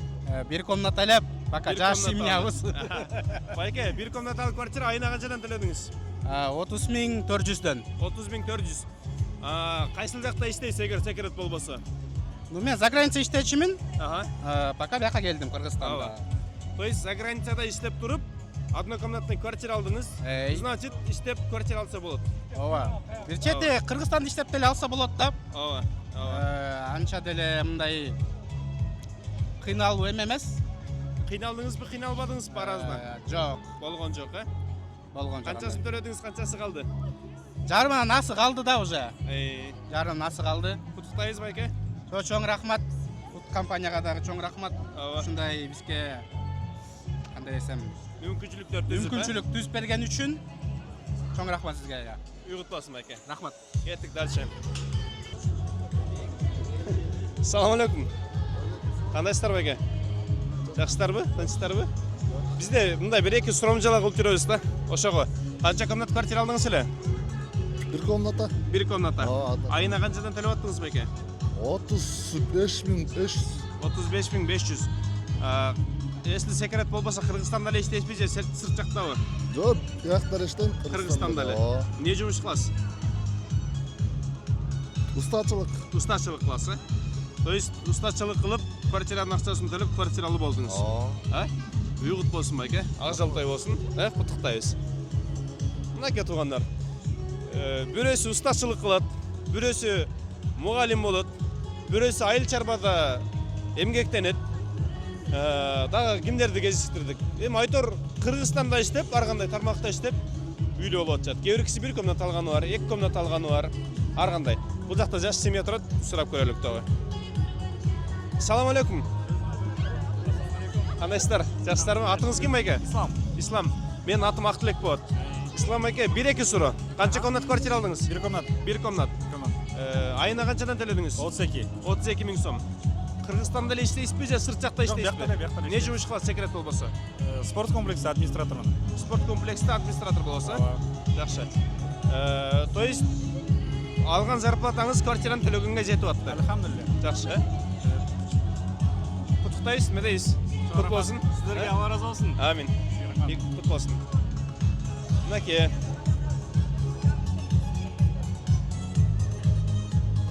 Дальше кетебиз. Саламатсыздарбы? Үй алдыңыздар беле? Кут болсун. Рахмат. Канча комната алдыңыздар? 1 комната. А? 1 комната. 1 комната. Ооба да. Кимдер алды аны? Сизби же балдарыңызбы? Кызым алды. Кызым алды. Кызыңыз кайсыл жакта иштейт эже? Кызым Дубайда иштейт. Дубайда иштейт. Ооба да. Баягы интервью алып келсеңер керек эле. Дубайда иштеп анан 1 комната алды. Албайбы? 1-2 комната. Буйрса дагы алабыз да. Буйрса дагы алабыз. Буйрса да. Биз азыр ошо кыскача сурамжылак кылып жүрөбүз да. Кыргызстанда иштеп туруп деле, же болбосо сырт жакта мигрант болуп иштеп деле квартира алса болот дегенди элге жеткирейин деп атабыз да. Правильно, туп-туура, ооба, алса болот экен. Негизи Кыргызстанда иштеп деле алса болобу квартира? Эмне үчүн болбойт? Болот. Эмне үчүн болбойт? Это желание болуш керек да. Ошо квартираны аябай мындай каалаш керек. Ар бир биздин жарандар, ойлойм мен ар дайым ошол эми айына график деген аябай эле жакшы да, гибкий да. Доллар, во-первых, көтөрүлсө дагы, ылдый түшсө дагы бир баада коюп беришкен. Мындан 3 жыл мурун сом менен да. Ошо сом менен төлөп отурабыз. Кудай буйрса аз калдык. Болот экен, Кутка аябай чоң ыраазычылык билгизебиз. Кут компаниясына да. Дагы эле айтып кетер элем, биз дагы алгыбыз келип атат мына бүгүн. Кызыңыз терсин келеңиз, дагы ушундай соксуз. Ооба, буйрса да. Жакшы шарттар түзүп үйдү кылабыз буйрса. Үй кутпасын эже. Жакшы.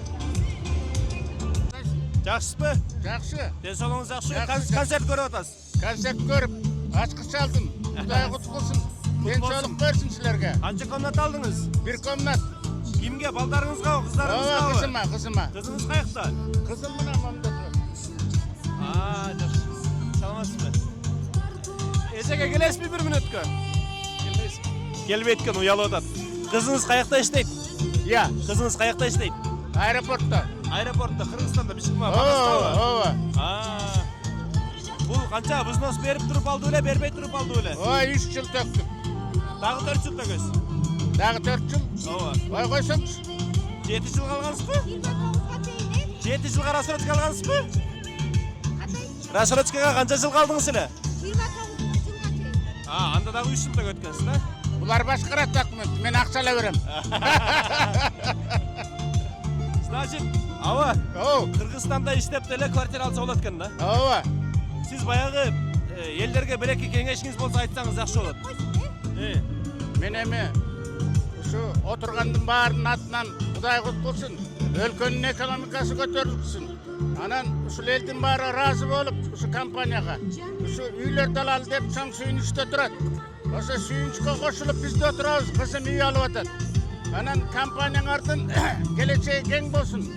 Кут курулуш компаниясы ушу элдин жакшылыгын ушундай үйлөрдү куруп эле, куттуу үйлөрдү курсун. Кудай кут кылсын, ден соолук болсун.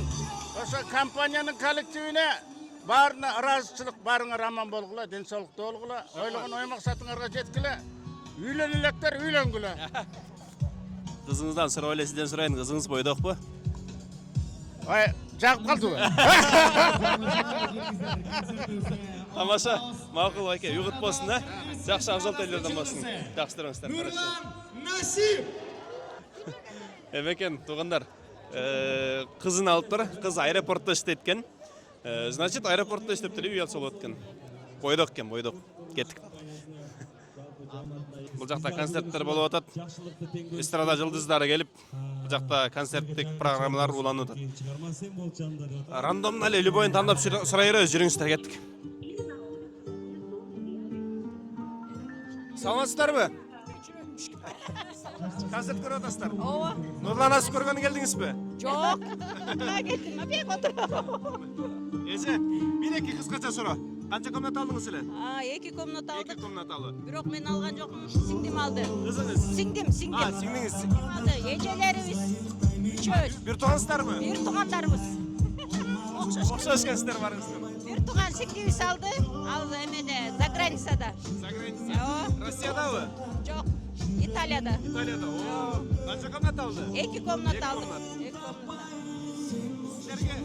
Сіздерге айына төлі салып тұрады, сіздер алып келіп төгіп тұрасыздар? Маға салып тұрады, маға доверенность жазған, мен төлеп тұрам. Құт компаниясына чоң рахмат. Өкөз барып алғанбыз. Анан ишенбей, не олады, бүтөбү, бүтпөйбү деп аябай сомнение огомуз. Биринчи белектен алабыз дегенбиз да. Анан белекке барсак, эртесин ойлонолу деп кетип келсек, белек калбай калыптыр да. Белек менин үйүмө жакында. Анан келечек алып берели, бу калбай калбасын деп алып алдык. Birinci төлем взнос бердіңіздер бе, бермедіңіздер бе? Биринчи төлем берген жок. Сразу ай сайын деп эле, ай сайын төлөдү. Италияда не жұмыс қылады? Италияда не жұмыс қылады? Италияда ошо жумуш, өзүнүн жумушу бар. Атайын фирмасы бар, ошо менен иштейт. Кызы, баласы бар жанында. Компанияга рахмат. Чоң ыраазымын. Италиядан ақша салып атканда барып квартираның ақшасын төлеп қой деп. Ашықша салып атты Шаймайға? Обязательно салатты. Комиссияңыз бар да сіздің бе? Ежеге не дейсіз? Ежені құттықтайыз, Еже видеодан көрсе кереген бұйырса. Италияда іштеп жүріп квартира алып тұр, 2 комнаталы квартира. Ежені құттықтайыз. Еми мекеніңізге келіп, өзіңіздің үйіңізде жырғап жашаңыз емесі. Күтөз. Есен аман. Өзі бір айда келет бұйырса. Bir ayda келеді? Құт болсын, бары сүйіне отауыз. Келіп көріп шықтыңыздар бі? Керелепсін, апауызды күт отауыз. Ақжолтай болсын, Еже? Рахмат, құт компанияға рахмат. Айой разы, чоң рахмат. Біздің рубрикабыз уланат туғандар. Қырғызстанда іштеппей, чет жақта іштеппей, квартира алса болауы жоқ па деген сұрауларға клиенттерден жооп алып атабыз. Кеттік, улайыз. Так. Байке, салам алейкум. Квартира алдыңыздар біле? Ой, Жамал. Ежеңіз алды өлі. Қанша комнат алды өлі? 1 комната. 1 комнат. Қырғызстанда ле іштейбі же, чет жақта бі? Қырғызстанда. Қырғызстанда ле. Секрет болбаса не жұмыс қылады? Тоқтоғыл кесінде іштейді. Тоқтоғыл кесінде іштеп 1 комнаталы квартира алды. Қиналғанда, төлегенде қиналған жоқ па, жақсы ле? Бары жақсы соның. Игілік кісілерге. Құттықтайыз Байке, үйғыт болсын. Өнің өз күлі. Байке, тоқтаңыз әм 1 минуттен бе? Ассаламу алейкум. Жерге қойып тұрыңыз, жерге. Жаң үйге жаң келем. Рахмат, айтқаның келсін. Сіз атыңыз кім? Мен Нарындан келдім, Мұңолбек. Мұңолбек, жақсы. Қанша комнат алдыңыздар ле квартира? Одна комнатны ұлым ұшыр 2 жылдан бері төлеп атып ұшыр алып атады да. Жақсы, ұлыңыз қаяқта? Мына ұшыр Бишкекте, дұрыс жерде, тақаста жүрет қо. Не іш қылады? Алда мебелді істейді, мебелшік. Мебелшік бе? Мебел жасап істейді кен, да? Үйіңіздің мебелі бекер чөткен, да ма? Иә. Үйіңіздің мебелі бекер чөткен, да? Бұйырса. Өзіңерге де чоң рахмат. Ол құтқа аябай чоң рахмат. Есім бар ма, үйлі қылып атады, жайлы қылып атады, аябай жақсы. Ишен үшті жақсы компания екен. Рахмат. Бірінші үйіңіздер ме? Бияқта да өзім мұрынқо балам салған үй бар, анам бұл бірінші. Бірінші квартираңыз? Бірінші. Аға алам деген ниеттер бар ма? Бұйырса. Балдар бар, құдалар бар, келіндер бар, қосынавалар бар. Не істі ұшқылас аларға, не дейсіз? Алғыла дейсіз? Аларға да алғыла деп айтам. Бұл неметіп акция барып қалып, баштан құтырып жоқ қалды да. Арзан болып қалды аябай, соның болып қалды. Ошондон болып тұрып тұрбай. Ішіне келдіңіз бе? Жоқ, кірелек сасы, кіребіз. Ем кіріп кеттіңіз? бүт электе келип көрүп кеткем, андан кийин анан эми келип атам. Мен атайын ошо балам үй алып атат деп артынан көчөгө келдим мен. Балаңыз үй алганда ишендиңиз беле, ишенбедиңиз беле? Ишенгем. Ишенгенсиз. А балам өзү токтогуш, ишеничтүү бала да. Максат, рахмат. Кут болсун, Аңжолтой болсун. Рахмат. Жакшы. Кеттик дальше. Ассаламу алейкум. Кандайсыз аксакал? Жакшы. Жакшысызбы, тынчсызбы? Берек суроо беребиз. Берек суроо беребиз, болобу? Атыңыз ким? Темирбек. Кайсылыктан болосуз? Кочкордон. Кочкордон. Канча комнат квартира алдыңыздар? 1. Кимге алдыңыздар? Кызыбызга. Кызыңыз каякта? Ушу шаарда турат. Шаарда. Не иш кылат? Не иш кылат? Эмне жумуш кылат? Эмеде кондитерскийде иштейт. Кондитерскийде торт жасайбы? Ооба. Торт жейсиз да күндө, а? Жакшы, аксакал. Ай сайын канчадан төлөдү? 30 миңден. Кыйналбай эле төлөдү, акчасы жетип аттыбы иштегени? Жакшы. Кут болсун, Аңжолтой болсун, куттуктайбыз, а? Кызыңызды да куттуктайбыз. Болду. Жакшы туруңуз. Мынакей туугандар. Бирөөсү мебель жасап иштейт, бирөөсү кондитерский дейт, жанагы торт-порт таттуулар жасап иштейт экен. Квартира болуп атат. А сиз эмнеге жүрөсүз дагы деле, давай? Ордуңуздан туруңуз, аракет кылыңыз, сиз дагы үйдү жайлуу болуңуз. Ассаламу алейкум. Алейкум ассалам. Кандайсыз байке? Жакшы, рахмат. Богатый көрүнөт экенсиз. Атыңыз ким? Элбурус. Элбурус. Элбурус. Бага тонун атына койгон экен да? Пектин атынан. Жакшы, аксакал, канча комнат алдыңыз эле квартира? 3 комнат. 3 комнат. Ошо айтканга богатый көрүнөт экенсиз деп. Кимге алдыңыз, өзүңүздөргө? Өзүмө. Өзүңүзгө алдыңыз. Чоң балама. Канчадан төлөдүңүз айына? Айына 22.500. 72.500. 72.500. Не жумуш кыласыздар, секрет болбосо? Биз иммигрантпыз. Мигрант да. Соода менен налекнес Россияда. Россияда. Бизде азыр просто мындай рубрика болуп атат да. Ушул чет жакта болсун, Кыргызстанда болсун, иштеп квартира алса болобу, болбойбу деген суроолорго жооп алып атабыз да. Значит, чет жакта иштеп деле, мигрант болуп иштеп деле квартира алса болот. Эмнеге болбойт? Болот, а? Иштесе эле болот бардык нерсе. Ишиңе жараша болот. Ниетиңе жараша болот ар бир нерсе. Болот. Эми баягы кудан сөйөп. Анты баягы үмүтсүз бул шайтандын иши дейт. Үмүт этип аракет кылса бардык нерсе болот. Ушул нерсе туугандар караңыздар, үмүтсүз бул шайтандын иши дейт. Андан көрөк ордуңуздан турдуңуз дагы биринчи кадамды таштаңыз, калганын Кудайга тапшырсаңыз өзү боло берет, а? Жанагы дос, чаар, куда сөйөк, тааныш биштерге не деп совет кыласыз? Квартира ала албай коркуп жүргөндөр бар да эми. Жалпы эле кыргыз эл журтуна баарына тең эле айтып кетем. Бул Кут компаниясы мен баштан эле менин көңүлүмө жаккан. Мен ошо оюмдагыдай эле болду. Ошо баягы ниетке жараша дегенде аябай жакшы жерден түшкөндөр.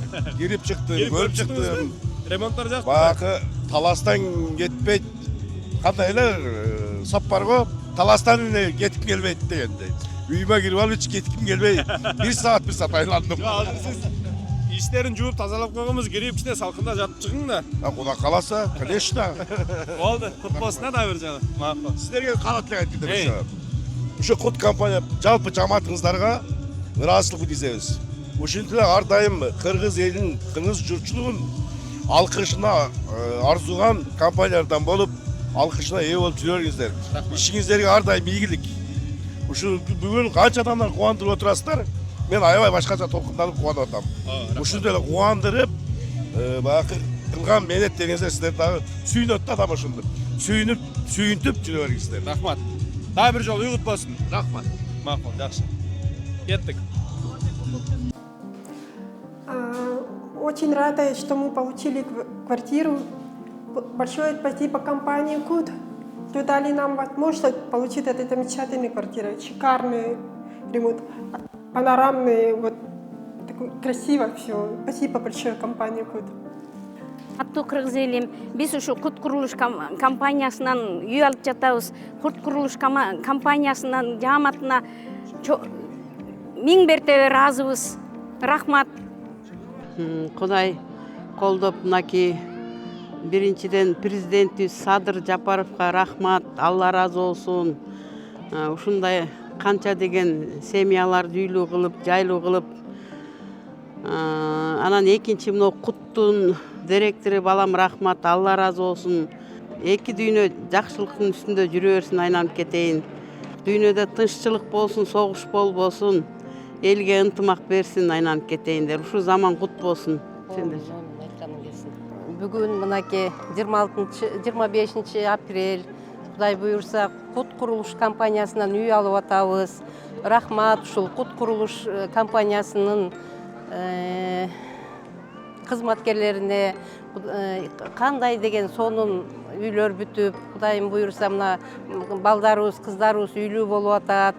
Президентибизге рахмат, ушинтип Кыргызстандын жарандарын баарына үй берип, жакшы нерселер менен камсыз кылып атат. Алла разы болсун. Ушул Құт құрылыш компаниясына эжем айтканда 2 дүйнө бактылуулукту берсин. Ассаламу алейкум. Урматтуу коңшулар, урматтуу Құт компаниясынын жетекчиси Жомарт Маматович, жана ошондогу иштеген кызматкерлер, менеджерлер, биздин кубанычыбызда, ишеничибизде чек жок. Эмне деп сүйлөбүздү билбей, сүйлөөчү сөздөрүбүз көп. Толкундануулар. Ошондо 546 адамга 546 квартираны ачкыч берилип жатат. Сиздерге ишенип, ошондон алып, үмүтүбүз, ишеничибиз акталды. Канчалаган элдин ишеничин, үмүтүн, тилегин, келечекке болгон кадамын чыйыр жол салдыңыздар. Ошондоги бардыгыңыздарды үйлүү болгонуңуздар менен чын жүрөктөн, үй бүлөнүн атынан, ошондой коңшу колоң 546 квартиранын ээсинин атынан куттуктап кетмекчимин. Ушул коштулардын атынан ушундай чакан белегибизди кабыл алып коюңуздар. Силерге терең ыраазычылык. Рахмат чоң, биз дагы эми үйлүү болуп калсын деп, Жомарт байке дагы эл үйлүү болуп калсын, жеңил шарт болуп калсын деп, бул эми башталыш эле болсун. Бул бир башы болсун да. Будан нары да көбөйүп, дагы да чоңойтуп, дагы жер үй алып, өзүңөр да дом салып буйрулса, ошондой болсун эми. Өзүм Нарындан болом. Нарын областынан болом. 2022 жылы август айында келип, ошондон истердин офиске барып, жеңилдетилген шарт менен 7 жылдык мөөнөт менен квартира алганбыз. Ошондон ишенип келгем. Ушул Құт компаниясына ишенип келип, договор түзүп, келишим түзүп, 7 жылдык мөөнөт менен алгам. Бөлүп төлөп алдыңыз ба? Бөлүп төлөп алгам. Ошол ишеничим, үй бүлөбүз менен ишенгенибиз акталды. Кооптонуу болгон жок, ишеничибиз акталды. Менин аты жөнүм Акунбаев Эркинбек Тентиевич. Нарындан болом, өзүм мугалим болуп эмгектенем. Мугалимдин зарплатасына деле үй алса болот турбайбы? Ооба, көбөйдү. Көбөйүп жатат. Жакшы. Президентибизге ушундай мүмкүнчүлүк түзүп берип, жакшы мыкты компанияларга ишенич түзүп берип, жол көрсөтүп берип жатканына терең ыраазычылык. Баарыңыздарды үйлүү болушуңуздар менен дайыр жолу куттуктап кетем. Болсун үйүңүздөр. Чоң рахмат баарыңыздарга. Рахмат чоң. Аманатты буйрса жеткирип, айтып, эме кылып коебуз. Болду, офиске келебиз.